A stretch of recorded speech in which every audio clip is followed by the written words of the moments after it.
অন্ধকার রাত, চারপাশ নিস্তব্ধ, কিন্তু এই নীরবতার আড়ালে লুকিয়ে আছে ভয়, রক্তহীন করা রহস্য আর অভিশপ্ত কাহিনী। স্বাগতম আপনাকে হরর জোন চ্যানেলে। এখানে আপনি শুনবেন এমন সব ভৌতিক গল্প যা আপনাকে শিহরিত করবে, নিদ্রাহীন রাত উপহার দেবে, আর বাস্তব আর অবাস্তবের সীমারেখা মুছে দেবে। যদি আপনার হৃদয় দুর্বল হয় তাহলে সাবধান, কারণ এখন শুরু হতে চলেছে এক ভয়াল যাত্রা যেখানে প্রতিটি শব্দ আপনাকে ঠেলে নিয়ে যাবে অন্ধকারের গভীরে। ভয়াল অট্টালিকার অভিশাপ। শহরের এক কোণে দাঁড়িয়ে আছে বহু পুরনো এক অট্টালিকা, চারদিকে লতাপাতায় ঢাকা, জানালার কাঁচ ভাঙা, আর ছাদের চালে জমে আছে বছরের পর বছর ধুলো। লোকেরা একে বলে অভিশপ্ত বাড়ি। আশেপাশের মানুষজন সেখানে কেউ ঢোকে না, কারণ গুজব আছে রাত নামলেই বাড়ির ভেতর থেকে ভেসে আসে হাহাকার, শিকল টানার শব্দ আর মেয়েদের কান্না।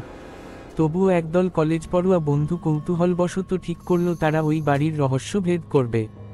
শুভ্র, রাহুল, তিথি আর মীরা চারজনই এক সন্ধ্যায় টর্চলাইট আর মোবাইল হাতে পৌঁছে গেল ওই অট্টালিকার সামনে। ভেতরে পা রাখতেই হাড়কাঁপানো ঠান্ডা হাওয়া এসে লাগল। দেওয়ালে টাঙানো পুরনো ছবিগুলো যেন তাদের দিকে তাকিয়ে হাসছে। হঠাৎ পায়ের নিচে কড়িকাঠ কেঁপে উঠল, আর ওপরে থেকে ধুলো ঝরে পড়ল। মীরা ভয় বলল, আমরা কি সত্যিই ঠিক কাজ করছি? শুভ্র হেসে উত্তর দিল, ভয় পাবার কিছু নেই, এসব কুসংস্কার। তারা এগিয়ে চলল বাড়ির গভীরে। সিঁড়ি বেয়ে ওপরে উঠতেই দেখা গেল দরজাগুলো নিজের থেকেই ধীরে ধীরে বন্ধ হয়ে যাচ্ছে। একসময় তারা ঢুকে পড়ল এক অদ্ভুত কক্ষে, যেখানে মাঝখানে একটি ভাঙা দোলনা আর চারপাশে দেয়ালে রক্তের দাগ। হঠাৎ সেই দোলনাটি নিজে থেকেই দুলতে শুরু করল। তিথি চিৎকার করে উঠল। মুহূর্তের মধ্যে ঘরের ভেতর জ্বলে উঠল এক আগুনের শিখা, আর শিখার মধ্যে ভেসে উঠল এক তরুণীরা ছায়া। মুখ জুড়ে শুধু কালো অন্ধকার, কিন্তু চোখ দুটো জ্বলজ্বল করছে। সে কণ্ঠে বলল, তোমরা কেন এসেছো এখানে? এই বাড়ি কারোর জন্য নয়। শত বছর আগে যারা এখানে অন্যায় করেছিল তাদের রক্ত আজও শুকোয়নি। আমিও সেই রক্তের অভিশাপে বন্দী। বন্ধুরা হতভম্ব হয়ে দাঁড়িয়ে রইল। হঠাৎ রাহুলের হাতে থাকা টর্চ নিজে থেকেই নিভে গেল। চারপাশ অন্ধকার, শুধু শোনা যাচ্ছে শিকল টানার ভয়ঙ্কর শব্দ।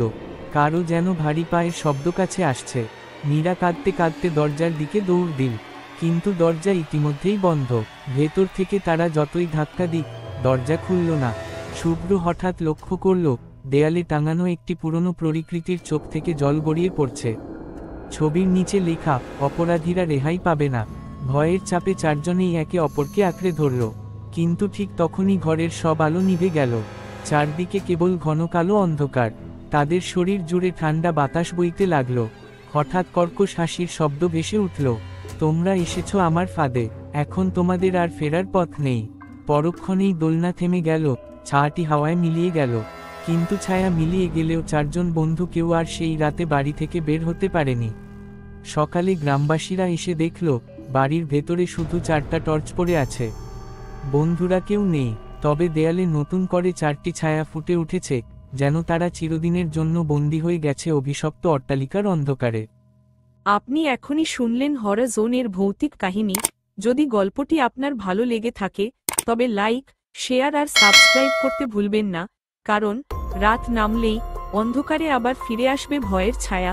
পরের গল্পে আবার দেখা হবে, হয়তো আপনার পাশেই কেউ দাঁড়িয়ে থাকবে।